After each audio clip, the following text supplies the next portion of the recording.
Hi everybody, Phil Joes here. This is Thursday. Normally we're doing a YouTube live on Thursdays at 2 o'clock Eastern.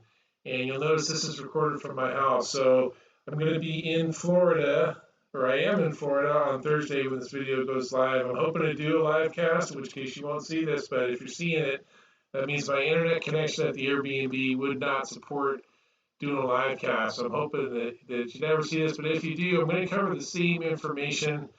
It'll just be on video instead of live, so the only thing we won't get is comments, right? So we had posted this yesterday on the Facebook page at SBSK, and what we're working on this week is looking at predicting when we're going to get an attic fire in here. Right now we're looking at a garage fire, two-story house, potential for the garage fire to come across here and extend either through the wall right here or up into the eaves and into this attic, right? And we're always looking at the volume, velocity, density, color of the smoke. And the process, the reading smoke process is always to inventory those attributes. So take an inventory, look and see what is the volume, velocity, density, color, right? Compare those to the box in order to understand where the fire is, where it's going, and how long it's going to take to get there. Plus, then you can see what you're going to do about it, right? Can you, if you're first in, you want to get going right away? Can you predict? Can you get people in position ahead? That sort of thing, right? So this ability to predict based on volume, velocity, density, color, where the fire is and where it's going. All right, so as we're going through here, we're going to let this thing get going, and we can see right away, as always when we're doing this on the YouTube live, we're looking at multiple things, not just what we talked about the day before, but right now you can see there's smoke coming out of here. And there might be an attic fire going right now, but it's a lot of white, which is going to be our preheating of the wood and the insulation stuff. The water is going to be coming out of that, creating steam. And there's a lot of steam. Notice it's clean, dissipating white. Most of it is.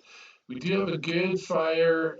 This fire over here is well ventilated, right? One of our shortcuts is if we have thin, black, fast smoke, we know we have a well ventilated fire nearby. And sure enough, this is thin. It's not the big columns of very thick, very turbulent smoke like we have when we have a underventilated or ventilation controlled fire. There's even though there's a lot of fuel being produced down here, there's pretty good ventilation. And so the smoke column is relatively, for this much fire, this is a relatively thin black column because all the fuel is being consumed, right? But over here, we're going to look at the pressure here and see what's going on. There's a low volume of low velocity and mostly steam, right? We've got mostly steam coming out of there right now. And in fact, we're looking at, now it's only coming out the one side. Right, so at that point, is there heat getting into the attic? Sure, right? Is there a little bit of the smoke from this fire getting pushed in there? Sure. And how's that heat getting in there? Probably through the eaves and the exposure on the Charlie side from the garage fire.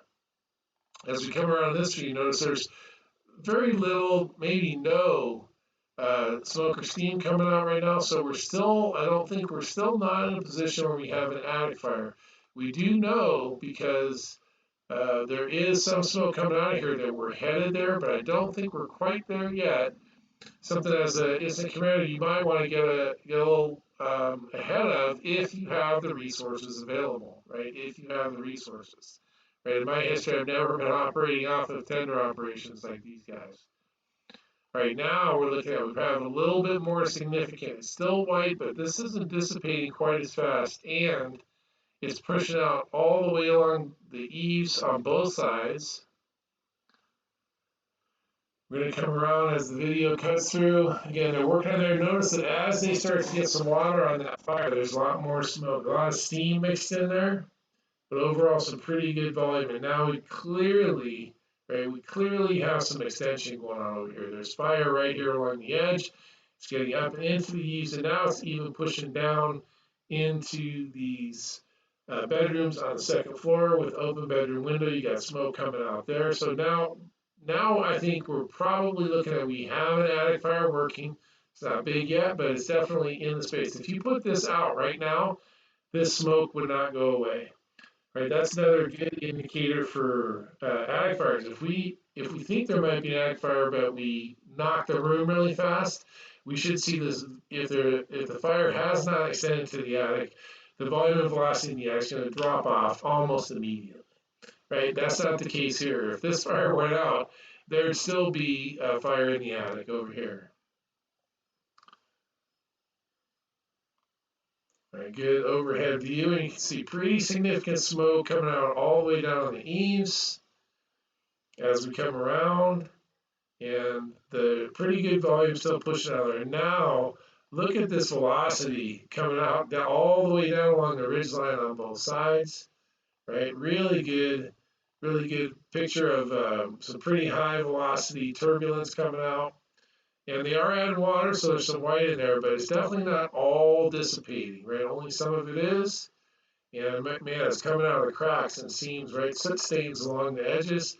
Definitely working ag fire. Look at that, all the way along the ridge with some brown smoke as the wood in there starts to get preheated, starts off gassing its acrolein, right? So the unfinished members are being attacked at this point in time with this ag fire.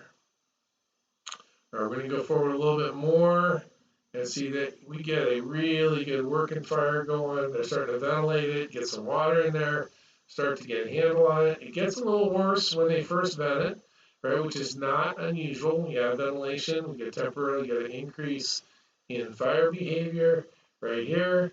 But you're going to see as they apply water, and notice over here, as they apply water here, this attic's going to go out. And notice over here, they got a really good handle on this by this time. It's almost all white. Still plenty of heat there, but all of the real work is going on over here now. And we're going to see in the final shot that they've got that attic fire pretty much under control now. They're still working it, and there's still plenty of work to do. But they're over the top on it, and they've reduced all the risk. Okay, so remember that when we're looking at the volume, velocity, density, color, right, what we want to do is inventory the attributes of smoke, right? And then we're going to be looking at inventory, volume, velocity, density, color. Compare those to the box. In this case, you have two boxes. You have the garage box and house box. Know where the fire is, where it's going, how long it's going to take to get there. And I wanted to just make a call out to my Seattle Kraken. This is the Seattle Kraken, the new NHL team starting this year. This is their logo, and we're looking forward to them having a great season and win a Stanley Cup championship for the Northwest. All right, everybody. This is Phil Jose with my episode 5 of Reading Smoke. Hopefully you won't see this. It'll be just live, but if I have to post just the video, I will, just to make sure you get the content that you so richly deserve. Hey, thanks everybody. We'll see you next week. As always, hit me up in the comments or follow. We'll see ya.